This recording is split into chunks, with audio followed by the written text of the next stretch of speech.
ಮಾತಾಡಿರುವ ಹಾಗೆ ಕಾರ್ಗಿಲ್ ವಿಜಯ ದಿವಸದ ಉಪಲಕ್ಷ್ಯದಲ್ಲಿ ಇವತ್ತು ನಾವೆಲ್ಲ ಸೇರಿದ್ದೇವೆ. ಈ ಸಂದರ್ಭ ಈ ವೇದಿಕೆಗೆ ನಾನು ಗಣ್ಯರನ್ನು ಆಹ್ವಾನಿಸುತ್ತಿದ್ದೇನೆ.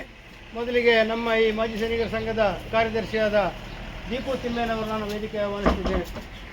ಹಾಗೆ ನಮ್ಮ ಈ ಸಂಘದ ಅಧ್ಯಕ್ಷರಾದ ಮಲ್ಲೆಮೇದರ ಪ್ರಕಾಶ್ರವರನ್ನು ಕೂಡ ಆತ್ಮೀಯವಾಗಿ ನಾನು ವೇದಿಕೆ ಕಾರ್ಯಕ್ರಮದ ಮುಖ್ಯ ಅತಿಥಿಯಾಗಿರುವಂಥ ಅಖಿಲ ಕರ್ನಾಟಕ ಮಾಜಿ ಸೈನಿಕ ಸಂಘದ ಕೊಡಗು ಜಿಲ್ಲಾ ಅಧ್ಯಕ್ಷರಾದ ಕೊಟ್ಟುಕತ್ತಿರ ಸೋಮಣ್ಣನವರು ಸಹ ನಾನು ಪ್ರೀತಿಪೂರ್ವಕವಾಗಿ ವೇದಿಕೆಗೆ ಆಹ್ವಾನಿಸಿದ್ದೇನೆ.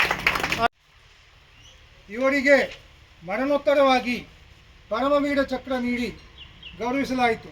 ಈ ಪರಮವೀರ ಅರುಣ್ರವರಿಗೆ ನಾನು ಎಲ್ಲರ ಪರವಾಗಿ ಅನಂತ ಧನ್ಯವಾದವನ್ನು ಹೇಳ್ತೇನೆ. ಈ ದಾರಿ ತಕ್ಕರೆ ಉಂಡ ಈಗ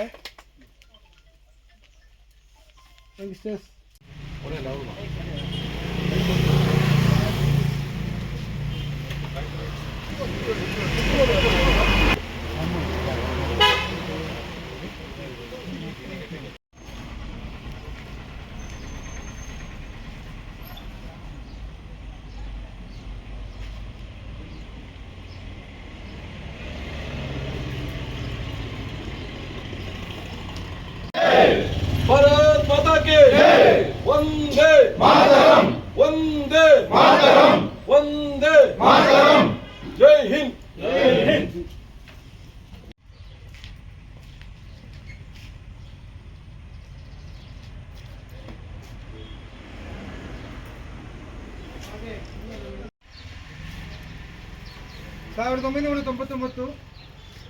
ಜುಲೈ 7ರಂದು ಅತ್ಯಂತ ಕಷ್ಟಕರವಾದ .4875 ಬೆಟ್ಟವನ್ನು ಮರುಪಡೆಯುವಾಗ ಗಾಯಗೊಂಡ ಸಹಯೋಧನನ್ನು ಕಾಪಾಡಲು ಹೋಗಿ ಶತ್ರುಗಳ ಗುಂಡಿಗೆ ಬಲಿಯಾಗಿ ಹುತಾತ್ಮರಾದರು.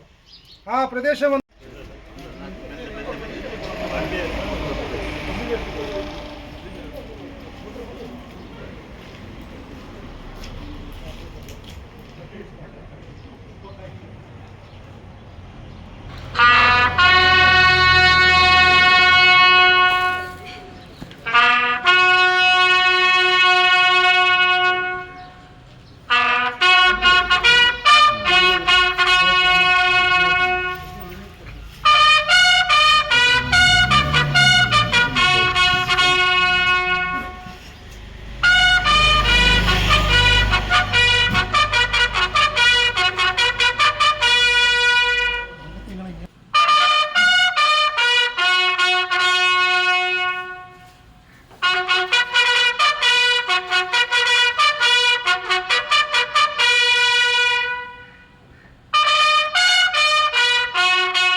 शीतला शस्य श्यामला मातरं वन्दे मातरं शुभ्रज्योत्स्नां पुलकितयामिनी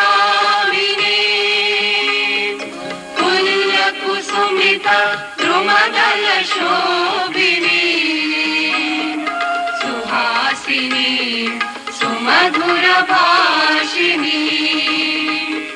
सुखदां वरदां मातरं वन्दे मातरं